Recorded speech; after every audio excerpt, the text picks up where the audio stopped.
Hello guys. So இந்த video வந்து பார்த்திங்க அப்படின்னா நம்ம டெஸ்டினி 125 2024 வெர்ஷன். ஸோ இந்த வண்டியோட ஒரு overall review and test right. So எல்லாத்தையுமே நம்ம வந்து கம்ப்ளீட்டாக பார்க்க போகிறோம். இது வரைக்கும் யாருமே இந்த மாதிரி பைக்லாம் எனக்கு தெரிஞ்சு டெஸ்ட் ரைட் பண்ணியிருக்க மாட்டாங்க அண்ட் வீடியோவும் போட்டிருக்க மாட்டாங்க நான் நினைக்கிறேன். டெஸ்டினி ஸோ ஹீரோவில் இந்த மாதிரி ஒரு ஸ்கூட்டர் இருக்குது அப்படிங்கிறது மோஸ்ட்லி நிறைய பேர்த்துக்கு தெரியாது. ஒரு 125cc செக்மெண்ட்டில் ஒரு ஸ்கூட்டர் பார்க்க போகிறாங்க அப்படின்னா அவங்க பார்க்குற விஷயங்கள் ஒன்று ரேவாக இருக்கும், இல்லை ஜூபிட்டராக இருக்கும், இல்லை ஆக்டிவா 125 இருக்கும், இல்லைனா ஜூபிட்டர் ஆக்சஸ் 125 அப்படியே போயிடுவாங்க. ஆனால் இந்த வண்டி வந்து பார்த்திங்கன்னா ஹீரோவோட ஒரு underrated 125cc scooter. Price wise எல்லா 120ஸை விட, அது 125cc விட இது ப்ரைஸ் கொஞ்சம் கம்மி. அட் த சேம் டைம் உங்களுக்கு நல்ல பெரிய பாடி இருக்கக்கூடிய ஒரு ஸ்கூட்டருமே கூட. ஆக்சஸை விட இந்த வண்டி கொஞ்சம் பெருசு. ஸோ ஒரு மாதிரி ஃபேட்டாக இருக்க ஆளுங்க, ரொம்ப ஹைட்டாக இருக்க ஆளுங்களுக்கு ஈஸியாக சூட் ஆகக்கூடிய ஒரு ஸ்கூட்டர்.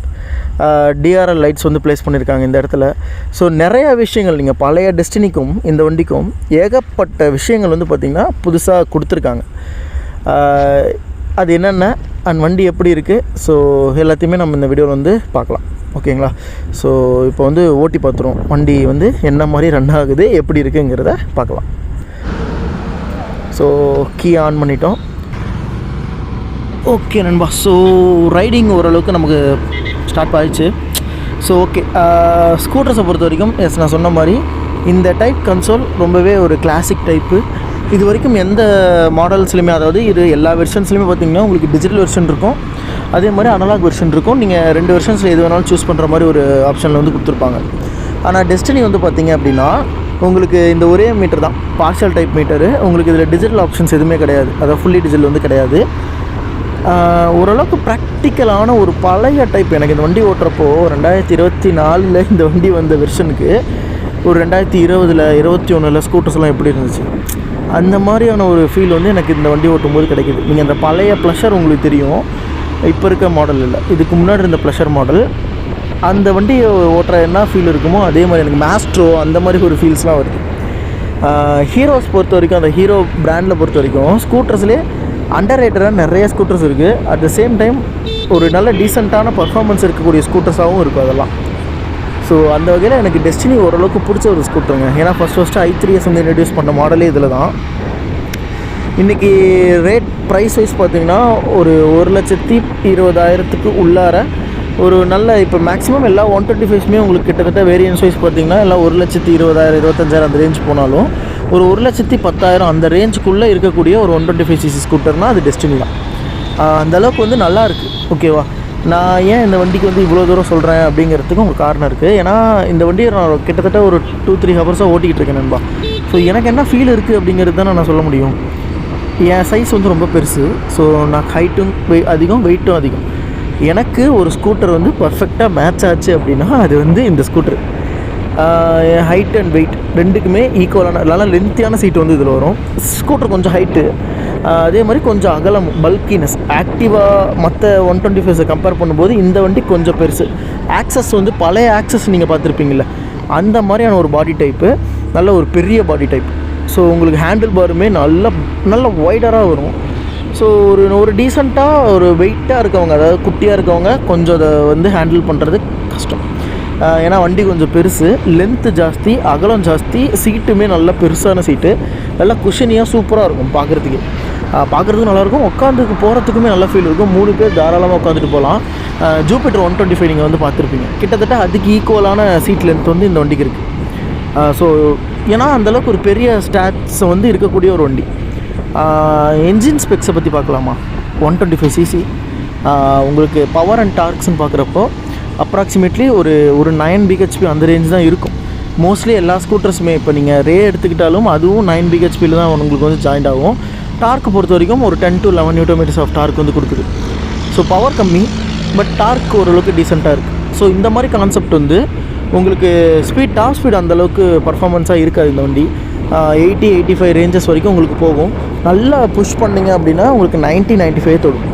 பட் ஆனால் உங்களுக்கு வந்து மைலேஜ் ஆஸ்பெக்ட்ஸில் பார்க்குறப்போ டீசெண்டாக ஒரு 50 to 55 அந்த ரேஞ்ச் வந்து உங்களுக்கு இந்த வண்டி ஆப்ட் ஆகும்.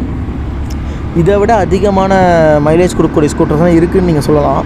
ஸோ அப்படி இருக்கக்கூடிய பைக்ஸ்க்கு எல்லாத்துக்கும் ஒரு எக்கனாமி ரேஞ்ச் இருக்கும் நண்பா. ஸோ எக்கனாமி ரேஞ்சுங்கிறப்போ 50க்குள்ளே ஓட்டினா தான் இந்த ரேஞ்சு. நான் இந்த வண்டி எப்படின்னா 60ஸில் நீங்கள் ஸ்பீடாக ஓட்டும்போது கூட டீசெண்டான ஒரு மைலேஜ் வந்து இந்த வண்டியில் நீங்கள் எதிர்பார்க்கலாம்.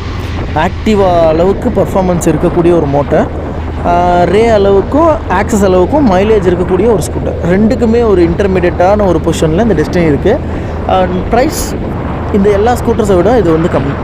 பிகாஸ் இதில் வந்து எந்த ஒரு ஃபேன்சி மேட்டர்ஸும் இல்லை. இதில் டிஸ்க் வேரியன்ட் உங்களுக்கு வந்து வராது, ட்ரம் பிரேக்ஸ் தான். ட்ரம் பிரேக் வெர்ஷன் ஒன்று இருக்குது, டிஸ்க் பிரேக் வெர்ஷன் வந்து இருக்குது.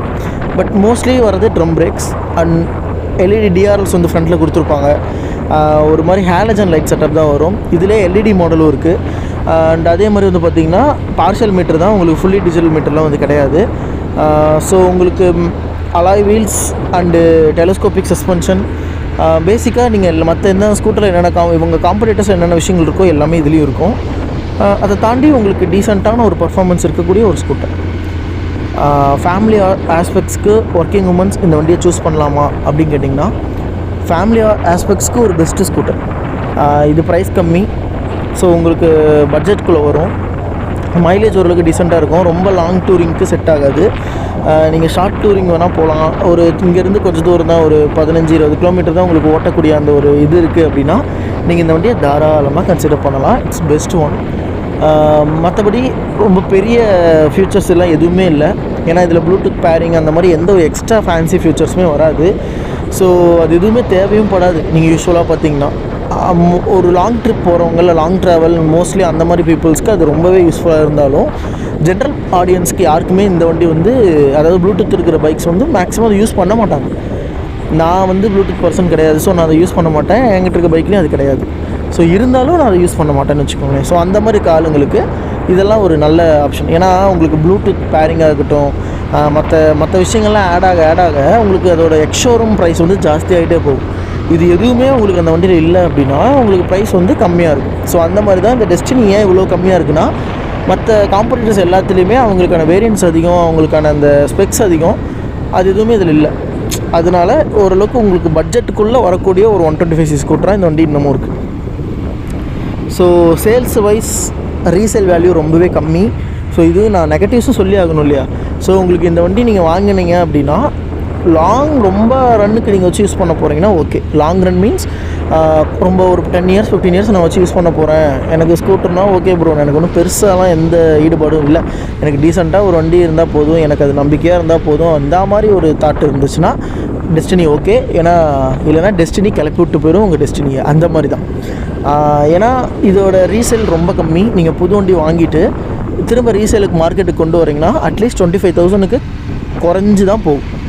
அது வந்து ஒரு ட்ராபேக் இந்த வண்டிக்கு. இப்போ நீங்கள் ஆக்டிவாக்கு, ஜூபிட்டருக்கு, யமஹா ரேக்கு, ஆக்சஸ்க்கு இருக்கக்கூடிய செகண்ட் ஹேண்ட் மார்க்கெட்டில் இருக்கக்கூடிய பாப்புலாரிட்டி இந்த டெஸ்டினிக்கு வந்து கிடையாது. இதையும் நான் ஓப்பனாக சொல்லிடுறேன். உங்களுக்கு செகண்ட் ஹேண்ட்ஸ் மார்க்கெட்ஸில் இந்த வண்டிக்கான வேல்யூ இல்லை. பட் சிங்கிள் யூஸ் பர்சனாக நீங்கள் ரொம்ப வருஷம் வச்சு யூஸ் பண்ண போகிறீங்கன்னா இது நீங்கள் டீசெண்டாக கன்சிடர் பண்ணலாம். மைலேஜுமே உங்களுக்கு கன்சிஸ்டண்ட்டாக வந்துட்டுருக்கும். நீங்கள் எந்த எலக்ட்ரானிக் ஃபியூச்சர்ஸுமே இல்லை, ECU அப்டேட்ஸ் அதில் தான் ரன் ஆகுனாலும் ரொம்பவே ஈஸி. ஸோ இப்போ டேர்ன் பண்ணி பார்த்துடலாம் டேர்னிங் ரேடியஸ் எந்த அளவுக்கு இருக்குன்ட்டு. ஏன்னா அது கொஞ்சம் பெரிய ஸ்கூட்ரு.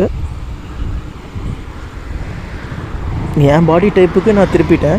பட் ஆனால் ஷார்ட்டாக இருக்கக்கூடிய லேடிஸ் கண்டிப்பாக நீங்கள் கன்சிடர் பண்ணுங்கள், இந்த வண்டியை வந்து யோசிச்சிடுங்க. அதுதான் நான் சொன்ன மாதிரி தான். பெருசாக இருக்கீங்க, ஹைட்டாக இருக்கீங்க அப்படின்னா உங்களுக்கு இந்த வண்டி ரொம்பவே சூப்பராக இருக்கும், குழந்த மாதிரி ஆடும்.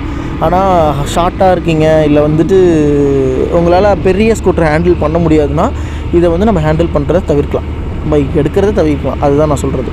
So both positives and negatives ரெண்டையுமே தான் நான் வந்து ஷேர் பண்ணிகிட்ருக்கேன் உங்களுக்கு. ஸோ ஓவராலாக இந்த வண்டியை பற்றி சொல்லணும் அப்படின்னா இது ஒரு டீசெண்டான ஸ்கூட்டர், ஒரு பட்ஜெட்டில் வரக்கூடிய 125cc ஸ்கூட்டர், பர்ஃபார்மன்ஸ் ஓரியன்டாக நல்லாயிருக்கு, பெரிய எக்ஸ்ட்ரா ஃபியூச்சர்ஸ் எதுவுமே கிடையாது, மைலேஜ் உங்களுக்கு டீசெண்டாக இருக்கும். அதே மாதிரி உங்களுக்கு டீசெண்டான பர்ஃபார்மன்ஸ் டெய்லி டே கம்யூட்டுக்கு ஒரு நல்ல ஆப்டான ஒரு ஸ்கூட்டராக கண்டிப்பாக இந்த வண்டி வந்து இருக்கும். ஓகேங்களா. ஸோ இதுதான் இந்த வண்டியோட ஒரு ஒன்லைன் ஸ்பெக்குங்கிறது. ஏன்னா நீங்கள் இதோட கம்பேர் பண்ணால் நிறையா ஸ்பெக்ஸ் இருக்குது, நிறையா டிஜிட்டல் மீட்டர்லாம் இருக்குது. அது எதுவுமே இதில் வராது. உங்களுக்கு ஃபியூல் இண்டிகேஷன்ஸ் மட்டும் தான் டிஜிட்டலில் காட்டுது. DCT மோடு இருக்கும், அதாவது டிஸ்டன்ஸ் டு எம்டி இருக்கும். மற்றபடி உங்களுக்கு ஸ்பீடோ மீட்டர் வந்து அனலாக் டைப் தான். டேர்ன் இண்டிகேஷன்ஸ் எல்லாமே உங்களுக்கு வந்து பழைய அனலாக் டைப் மாதிரி தான் வரும். ஸோ அது எல்லாமே ஓரளவுக்கு உங்களுக்கு டீசெண்டான ஒரு பர்பஸில் இந்த ஸ்கூட்டர் வந்து கொடுத்துருப்பாங்க.